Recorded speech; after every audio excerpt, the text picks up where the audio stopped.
You don't know someone just by looking at them. Talent doesn't come with a dress code. The chandeliers of the Crystal Bay Hotel ballroom shimmered like captured starlight, their glow dancing across polished marble floors and mirrored glass. It was a night of elegance. Sleek gowns brushed against tailored tuxedos, champagne flutes chimed in practiced rhythm, and every table gleamed under linen so crisp it might have cracked if bent. The hum of wealth filled the air, that mix of polite laughter and whispered ambitions. Yet, in one corner of the grand room, a baby grand piano sat slightly scuffed and almost forgotten, a relic that seemed out of step with the room's perfection, as though it was waiting for a moment no one expected. At the center of it all stood Sabrina Lockridge, 41, the kind of woman who had made a career out of commanding attention. Tonight, she wore an emerald dress that shimmered as though the fabric itself had secrets to keep. Her waves of chestnut hair framed a face polished for the cameras, smile deliberate, eyes alive with calculation. Sabrina thrived on spectacle. She could spin a casual remark into tomorrow's headline without breaking stride. And so, with the kind of offhand charm that made her both admired and feared, she tapped her manicured fingers along the piano lid and declared, "If anyone here can play this piano flawlessly, I'll marry them tomorrow." It was the sort of remark designed to be laughed off, and laugh they did. The guests, donors, reporters, socialites, exchanged knowing glances, savoring the absurdity. Classic Sabrina, they thought. A tease for the column inches. Someone clinked their glass in mock applause, another whispered for a notepad, already drafting the quote. The room swelled with indulgent amusement, but not everyone was laughing. At the far edge of the ballroom, where the lights softened and the servers moved like shadows, 27-year-old Khalil Brantley paused with a pitcher of water in his hand. The youngest janitor on staff, he had worked here barely 8 months, long enough to blend into the background, but not long enough to be remembered by name. And yet, when Sabrina's words cut across the polished air, something stirred in him. He set the pitcher down, smoothed his navy work shirt with the hotel crest stitched above the pocket, and walked forward. His voice was low, but it carried with a weight that stilled the nearest chuckles. "Do you mean that?" he asked. Heads turned, not out of respect, but curiosity. Sabrina blinked, surprised, not at the question itself, but at who had asked it. She knew his face in the way people knew those who swept the edges of their world, familiar, anonymous, easy to dismiss. With a practiced smirk, she tilted her head and replied, "I suppose I do." "Why? Are you planning to audition?" The laughter rippled again, though thinner now, like glass beginning to crack. Someone whispered, "Oh, this will be good." Another donor chuckled, eager for the spectacle. Yet Khalil didn't smile. He simply brushed his hand along the worn wood of the piano, as though acknowledging its flaws, and said evenly, "If you're serious, then let's see how serious you really are." Something shifted. It wasn't silence, not yet, but a subtle reordering of air, enough to draw the reporters closer, phones raised in case this detour became tomorrow's headline. A hotel manager inched nearer, ready to intervene. Sabrina, delighting in the drama, gestured grandly at the bench. "By all means, show us what you've got." Khalil set his caddy aside and eased onto the bench. His uniform looked almost tragic against the gleaming black wood, like a mechanic climbing into a limousine. Skeptical murmurs rolled through the crowd. "He'll last 30 seconds, one man muttered. "Probably just knows one song," a woman in pearls whispered. Khalil didn't answer. He didn't even glance at them. His eyes stayed fixed on the keys. The first notes fell softly, hesitant at first, as if he were testing the piano's voice. The tone wavered, imperfect, but his hands adjusted with instinctive grace. Then, like a river breaking free from ice, the melody began to move, faster, fuller, linked with a fluency that seemed impossible from a janitor in a navy shirt. Conversation stumbled and died. Laughter evaporated. Even the glow of phones dimmed as guests lowered them unconsciously. What had started as an idle joke was unraveling into something unexplainable, something electric. And then the whispers came. Not of laughter now, but of doubt, skeptical, uneasy, searching for cracks. The woman in pearls leaned toward her husband and murmured, "He probably only knows one song." Her husband didn't answer. His eyes stayed locked on Khalil's hands, waiting, not for the janitor to stop, but for the first impossible mistake. By the buffet table, two young men in tailored suits leaned into each other with the smugness of insiders. One raised his half-empty champagne glass and muttered, "What's the bet he bangs out chopsticks and quits?" Their laughter rang a little too loudly, the kind of sound meant to reinforce their certainty. But at the piano, Khalil's expression didn't flinch. His shoulders swayed lightly with the rhythm, his gaze steady on the keys. The music that poured out was richer than the surface mocked, a warm, textured voice that settled into the marble hall with unexpected weight. The smirks began to soften, though the whispers continued. A man in his 50s frowned, tilting his head as though recalibrating his opinion. "Where did he learn that?" he asked aloud. The answer came from another guest with a forced chuckle. "Probably YouTube." But the laughter lacked bite, as though conviction was slipping away. Near the piano, Sabrina Lockridge tried to maintain her trademark smirk. She had only meant to drop a quip, a spark for polite amusement, not kindle something that carried the room into silence. Yet her eyes betrayed a shift. They were studying Khalil now, the control in his touch, the confidence in how he left space between passages, allowing the room to breathe before striking again. "Not bad," she said, her voice pitched casually for those close enough to hear. "But let's see if you can hold it for more than a minute." It was the kind of challenge that should have rattled him. Instead, Khalil's left hand descended into resonant, thunderous chords, while his right hand danced across the higher keys in light, teasing counterpoint. The melody quickened, layered with a complexity that refused dismissal. One of the young men at the buffet lifted his brows, murmuring, "Okay, maybe not chopsticks." From the far end of the ballroom, the kitchen door cracked open. A chef in his white jacket leaned against the frame, arms crossed, eyes narrowed in focus. Waiters slowed, trays still balanced in their hands, their steps pulled toward the music. This was no longer a show for the wealthy alone. The staff, too, were listening, caught in its undertow. "He's actually good," whispered a woman in a sequined navy dress, unable to hide her surprise. Sabrina, feeling her own authority slipping, flicked her wrist dismissively. "Talent can come from anywhere," she replied, but the edge in her tone betrayed her unease. Khalil's fingers pressed deeper into the story only he seemed to hear. The music shifted, blending aching softness with sudden waves of intensity, the kind of sound that pressed not only against ears, but against memory itself.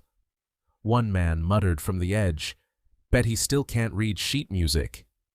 The words drifted toward Khalil, but he answered not with speech, with a single ringing note, crystalline and sharp, before spiraling back into the melody. It was a reply without words, a defiance wrapped in sound. The questions changed then. A woman at the front tilted her head, curiosity etched on her face. "Where did you learn to play like that?" she asked. This time Khalil spoke, his voice calm but firm. "Not here." The response landed like a hint at a story deeper than the room could imagine. The chuckles that followed weren't mocking now, they were filled with intrigue. Sabrina, tapping the piano lid again, tried to regain her footing. "All right, surprise us," she said, attempting to reclaim authority she no longer fully held. And he did. His hands cascaded in rapid runs, commanding the instrument as though daring it to keep pace. His foot found the sustain pedal at just the right moments, letting harmonies linger like ghosts before sweeping into something new.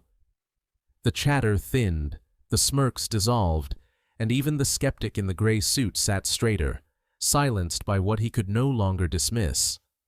Sabrina folded her arms, watching not with amusement, but with calculation, as if weighing Khalil against some invisible scale. But the real turning point wasn't in Sabrina's shifting posture or the reporters lowering their phones. It came when the first person in the crowd stopped looking at him like a novelty and started watching him as an artist.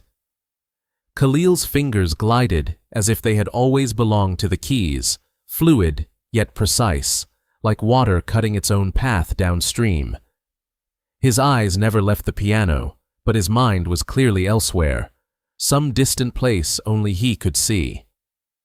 The piece dipped into a slow minor passage, the low notes rumbling like distant thunder, while the treble floated above, fragile as memory. This wasn't just music, it was narrative, every chord a sentence, every pause a breath between chapters. Each run of notes unfolded like paragraphs in a story, building toward a revelation neither Khalil nor the audience could fully name until it arrived. Guests who had been lounging with the practiced ease of wealth now leaned forward as though tugged by an invisible thread. A woman in a crimson dress clasped her hands tightly, the diamonds at her wrist scattering light each time she moved. Even the hotel staff at the back of the room, those usually invisible in moments like these, had gone still, trays balanced and forgotten as their eyes locked on the man at the piano. Then, without warning, the music shifted.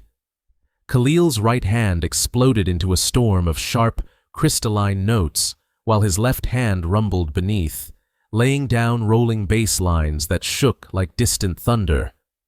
The contrast was startling, light against shadow, tenderness against force, and it electrified the ballroom. Sabrina, who had spent a lifetime breathing in the air of money and power, felt her chest tighten. She would never admit it, but this moment was unlike anything wealth had ever purchased for her. Raw, unscripted, and unfiltered. From behind the semicircle of guests, whispers fluttered like sparks. "That's Rachmaninoff," one man murmured. Another corrected softly. "No, he's mixing it with something else. That's his own." Khalil's eyes slipped shut as though he trusted the music to guide him without sight. His fingers blurred, bending the melody until it felt like a living thing testing its own limits.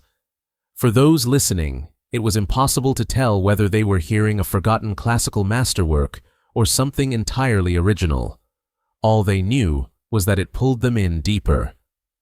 Halfway through, his left hand struck a sequence of chords so resonant that the very floor seemed to tremble.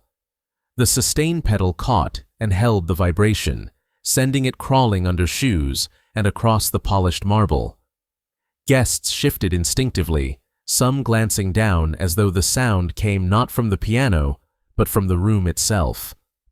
Sabrina crossed one ankle over the other and leaned close to a companion, whispering, "I didn't think he'd be this good."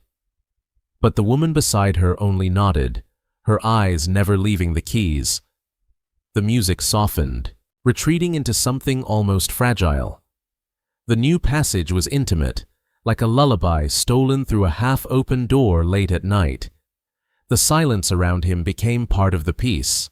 The pauses between notes carried as much weight as the notes themselves. Guests held their breath without realizing it, terrified to break the spell with a cough or shuffle. Then, with a graceful lift of his hands, Khalil ignited the room again. The melody climbed higher, urgent and insistent, a race toward a horizon visible only to him. In the front row, a man in his 60s lowered his phone. He had been recording since Khalil sat down, but now he abandoned the device, preferring to witness the moment with his own eyes, unmediated. The climax unfurled in a staggering sequence. His right hand spun out rippling arpeggios, while his left hammered a heartbeat-like rhythm beneath. His shoulders swayed in unison, his whole body attuned to the storm he had summoned, yet never once did he lose control. The final note didn't end. It hovered. The piano's resonance stretched it into the air, lingering like a breath no one wanted to release.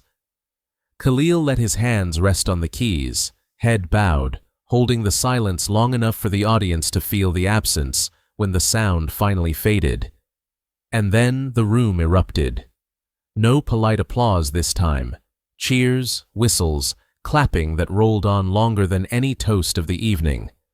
Some guests surged to their feet instinctively, while others sat frozen, their eyes wide, as though they weren't sure what they had just witnessed.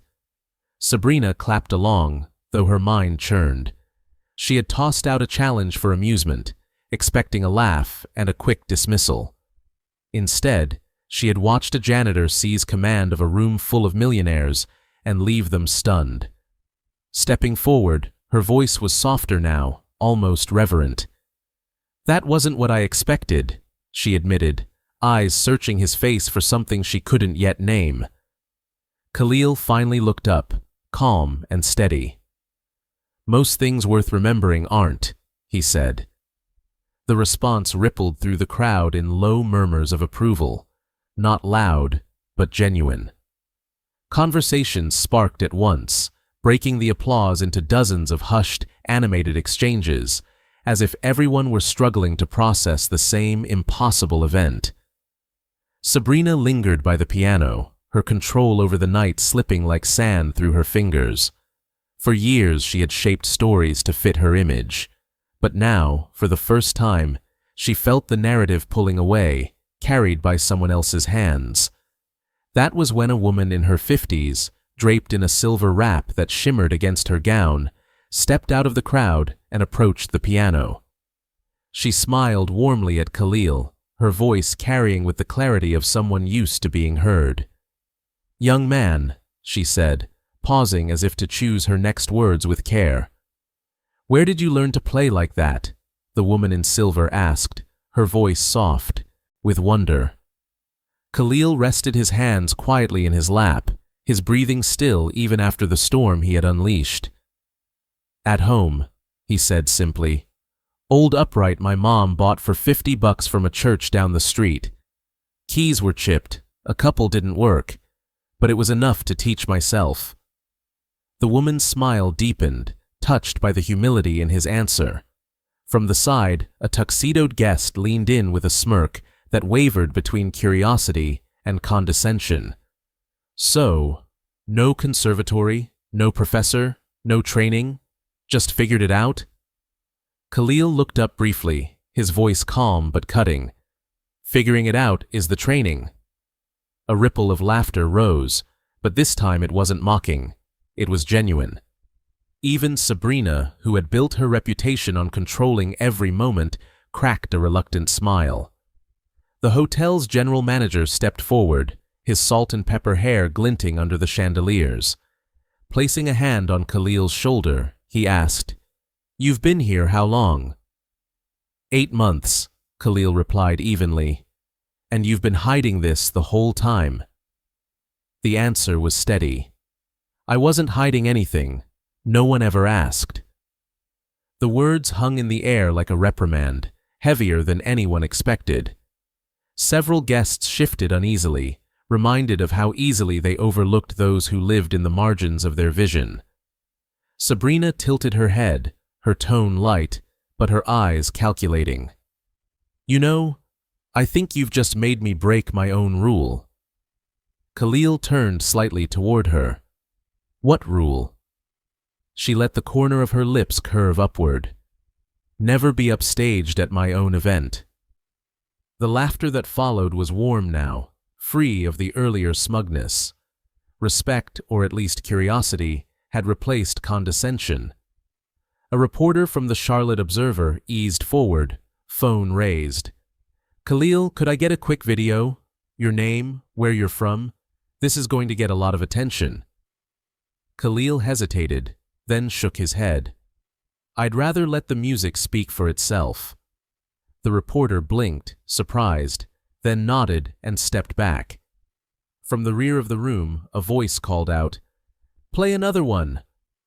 The request swelled into a chorus of agreement, but Khalil only shook his head gently. One was enough. Sabrina studied him closely, as though trying to pin down something elusive.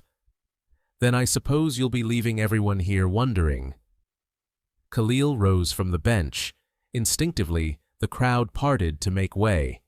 Some reached out to shake his hand, their compliments ranging from heartfelt to performative, but Khalil received them all with the same calm nod. Sabrina's eyes followed him across the ballroom, her pulse still unsettled. For a woman used to commanding every spotlight, it was rare, almost unnerving, to watch someone claim it without even trying. At the service hallway, a young waiter caught up to him. "Man, I didn't even know you played. That was insane." Khalil allowed, the faintest smile. "It's just something I've always done." The waiter frowned slightly. "Sounds like more than that. Sounds like a life's work." Khalil adjusted the strap of his caddy and murmured, "Maybe it is." With that, he slipped through the heavy door, leaving the clamor behind him. Back at the piano, Sabrina rested her hand lightly on the lid. The room was buzzing with talk, about the music, about the janitor, about the way the night had shifted from opulence to revelation. She didn't need to check her phone to know the clip was already out there. A man leaned in, voice low but certain. "You realize this is going viral, right?" Sabrina exhaled a quiet laugh. "I'd be surprised if it isn't already." By the time her driver pulled up to her high-rise, the night had already escaped her control. Her phone vibrated relentlessly, texts from colleagues, missed calls from her publicist, and a flood of notifications from social media. One message lit the screen first. "Is this your gala?" The piano guy. Attached was a shaky video, already circulating on Twitter. It captured everything: the laughter, the skepticism, the hush as the music took hold, and the eruption of applause. In barely 3 hours, the view count had surged past 300,000. By dawn, it would be in the millions. On Instagram, hashtags multiplied. Shas Piano Janitor, Hidden Genius, Shaso Khalil Brantley. Some posts exalted him as proof that true artistry didn't need a stage or pedigree. Others dissected the guest's early dismissal, replaying the precise moment privilege gave way to awe. On TikTok, a popular creator stitched the clip with commentary. "You can literally see the moment the rich folks realize they underestimated him." The gala had ended, but the story had only just begun. What was meant as a throwaway joke had unraveled into a cultural spark, and Khalil, the quiet janitor with the chipped piano from home, had stepped into a spotlight no one had expected. The video spread like wildfire across every platform. Thousands of comments poured in, many tagged with a simple instruction: "Watch this all the way through. Worth it." By 10 o'clock the next morning, Khalil's name wasn't just local chatter, it was trending on Twitter, side by side with international headlines. A screenshot of Sabrina's face during the performance, half stunned, half vulnerable, circulated widely. Someone had captioned it, "When you challenge the wrong guy." In his modest apartment above a laundromat on Beechwood Avenue, Khalil sat at a small kitchen table, the glow of his aging laptop bathing the room in pale light. Notifications stacked like dominoes across the screen. A high school friend had messaged, "Bro, you're everywhere right now. You need to start a YouTube channel or something." Khalil rubbed the back of his neck and exhaled heavily. He had never chased recognition. Music was private, intimate, something shared at open mic, nights, or with a handful of friends. Now, strangers across the world dissected every keystroke, praising or questioning him, turning a personal language into public property. Back at the Crystal Bay Hotel, the general manager was fielding calls like a man under siege. Local news stations requested interviews. National outlets followed. A morning show in Los Angeles wanted Khalil flown out before the week's end. Sabrina, meanwhile, sipped coffee in her high-rise living room, phone pressed to her ear. Her publicist's voice was sharp, efficient. "This is an opportunity, but the clip isn't just about him. Some are criticizing how the room reacted at first. You need to show support. Get ahead of this." "I am supportive," Sabrina insisted, pacing by the window. "I told him to play. I didn't stop him." "That's not how the internet works," her publicist replied dryly. "We should arrange for you two to meet publicly. A photo op, maybe a follow-up performance." Sabrina stared at the skyline, her reflection faint in the glass. "He's not a prop. If he wants to meet, fine. If not, I'm not forcing it." Khalil, at his apartment, scrolled through the comments on one viral post. Most were kind, praising him as a prodigy or calling him proof that genius isn't confined to privilege. But others carried suspicion, cynicism. Some claimed it was staged, a stunt for attention. When a journalist from the Charlotte Ledger called that afternoon, Khalil answered, though reluctantly. "People want to know," the reporter said. "Are you planning to pursue music full-time now?" "I haven't decided," Khalil admitted. "I love playing, always have, but I don't think a viral video should decide my life for me." "What do you want people to take away from this?" There was a pause before he answered, "That you don't know someone just by looking at them. And maybe that talent doesn't come with a dress code." By that evening, his story had reached national television. A news anchor introduced the clip as "the performance that stopped a gala in its tracks." Footage of Khalil at the piano rolled beside commentary from music critics and social media personalities. At the hotel, guests from that night were calling in, some claiming they had recognized his brilliance immediately, though the video betrayed their earlier smirks. Others wanted to know when, and if, he'd play again. Sabrina's inbox swelled with invitations to speak on panels about hidden talent and social perception. She knew she could ride the momentum, yet also recognized that the narrative had grown beyond her. For once, she wasn't the one holding the pen. The only person who could decide what came next was Khalil. And then, the real shift began. It wasn't the millions of views or the headlines. It was the sudden, insistent question that echoed everywhere. Who is Khalil Brantley? 2 days after the gala, Khalil sat at a corner table in Marlowe's Coffee House, just off Main Street. The morning rush had passed, leaving only the hiss of the espresso machine and soft jazz drifting overhead. He had agreed to meet Sabrina, on her request, but only here, away from cameras, away from spectacle. She arrived 5 minutes late, sliding into the chair opposite him with an apologetic smile. "Traffic," she said, setting her leather tote on the floor. Khalil nodded. "No problem."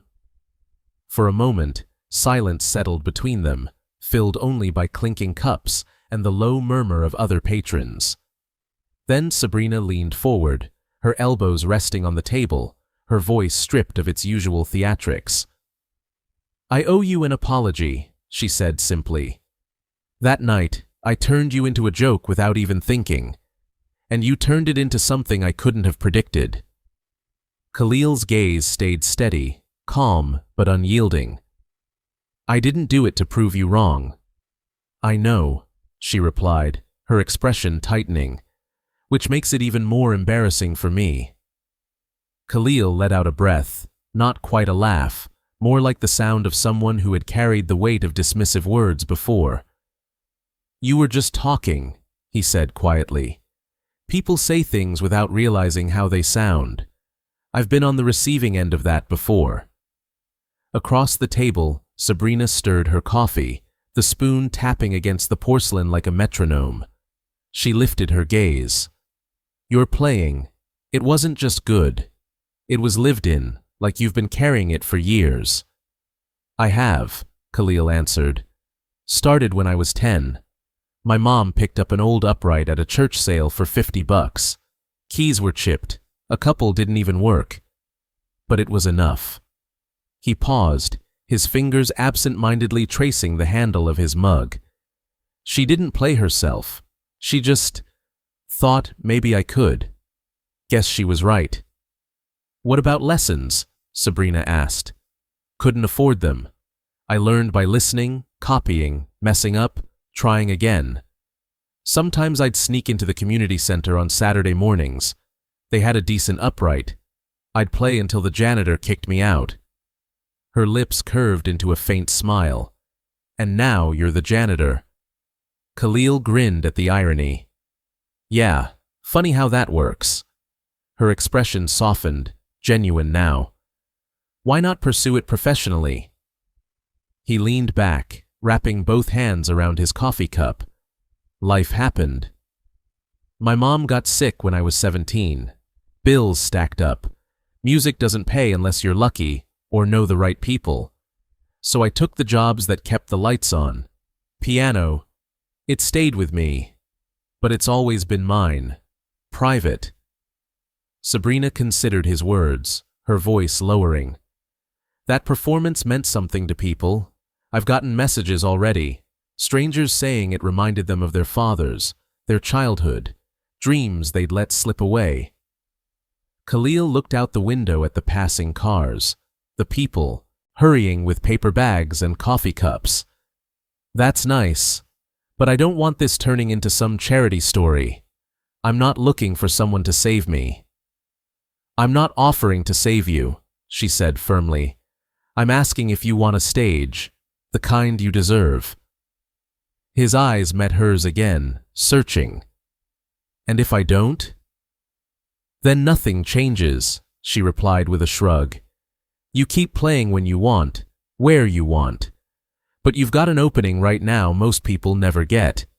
If you say yes, I can put you in front of people who will actually listen." Khalil fell silent. His thoughts drifted back to his mother, to their chipped piano, to her humming while folding laundry. "You're telling stories without words," she used to say. She would have wanted him to share them. Still, he wasn't sure if that meant letting the world in. Sabrina leaned closer, reading his hesitation. "I won't push. But think about this. Your music already spoke for you in a room full of people who weren't listening. Imagine what it could do for the people who are." Khalil set his cup down. "I'll think about it." They spoke longer, about her foundation, his hotel work, the strange way a single night could hand you a spotlight you never asked for. When they finally rose, Sabrina extended her hand. "Whatever you decide, you've got my respect. That's not something I give lightly." Khalil shook it. "I'll keep that in mind." But fate wasn't waiting for his decision. 3 days later, back at the Crystal Bay Hotel, Khalil pushed his cleaning cart down the banquet hallway when the front desk clerk hurried toward him, breathless. "You've got a visitor," she said. "I'm working," Khalil replied. She shook her head. "This one's not leaving until you talk to her." In the lobby, a woman in her late 30s stood holding a toddler on her hip. Her denim jacket looked worn, her expression nervous until she saw him. Her eyes brightened. "You don't know me," she began, "but I saw your video. Twice, actually." She adjusted her son, who stared wide-eyed at Khalil. "He doesn't speak much yet, but when I played your clip, he sat still the whole time. That never happens." Khalil glanced at the boy, surprised by the intensity in his gaze. "That's nice to hear." The woman's voice trembled. "It's more than nice. My husband passed last year. We've been adjusting. That music, it was the first time in months our home felt peaceful. I just wanted to say thank you. I know you didn't do it for us, but it mattered." Khalil stood silently, moved in ways words couldn't easily reach. At last he said softly, "I'm glad it found you when you needed it." When she left, toddler in arms, Khalil returned to his cart. But something in him had shifted. Until then, the viral video had felt like something happening to him. Now, it felt like something he could choose to shape. That evening, he picked up his phone and dialed Sabrina. "If the offer's still there," he said, "I'll take the stage." 2 weeks later, Khalil and Sabrina stood together in the wings of the Uptown Theater in Dallas. The velvet curtains loomed tall, the house beyond buzzing with anticipation. For the first time in years, Khalil felt the same nervous electricity he once felt sneaking into the community center on Saturday mornings. Only now, the world was waiting on the other side. Sabrina had arranged the moment with care. Khalil would be the featured act at her foundation's national benefit concert. The Uptown Theater buzzed with anticipation, its velvet seats filled by a mix of donors in evening wear, local families, and reporters eager to see if the so-called piano janitor could rise beyond the viral clip. Backstage, Khalil paced lightly, his palms warm against each other. "Feels different than the gala," he murmured. "Because this time," Sabrina replied, steadying his nerves with a smile, "they came for you." When his name was called, he stepped into the spotlight. The applause was not polite, not skeptical. It carried warmth, expectation, even belief.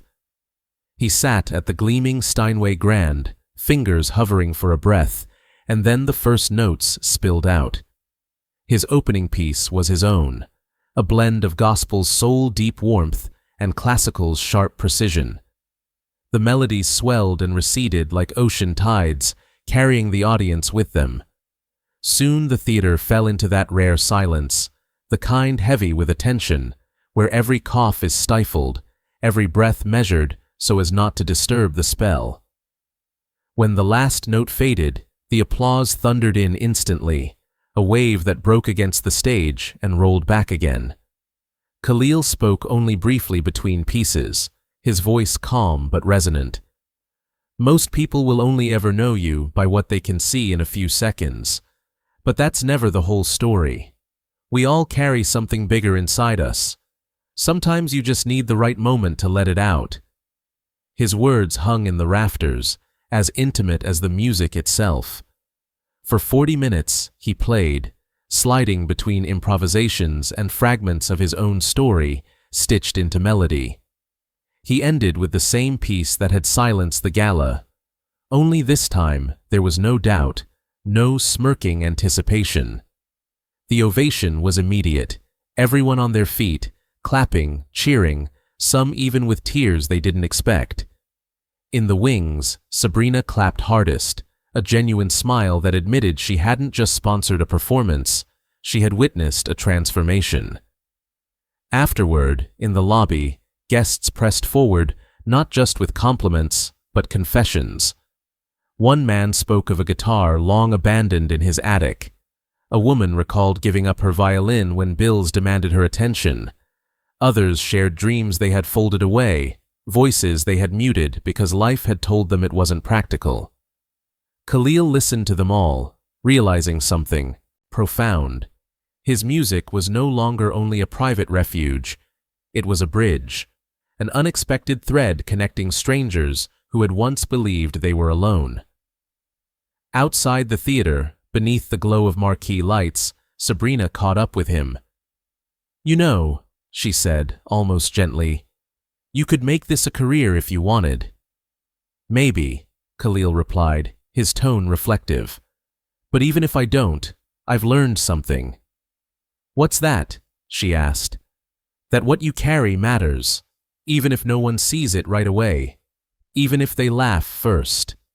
He paused, glancing back at the theater doors as the last guests trickled out. "Sometimes the right moment comes when you're not asking for it, but you'd better be ready when it does." Sabrina nodded slowly.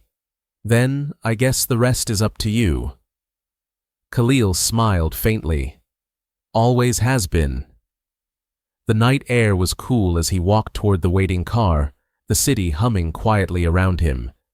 He didn't know if this was the start of something bigger or just a story he would one day tell, but he knew one truth with certainty. His music would not stay hidden anymore.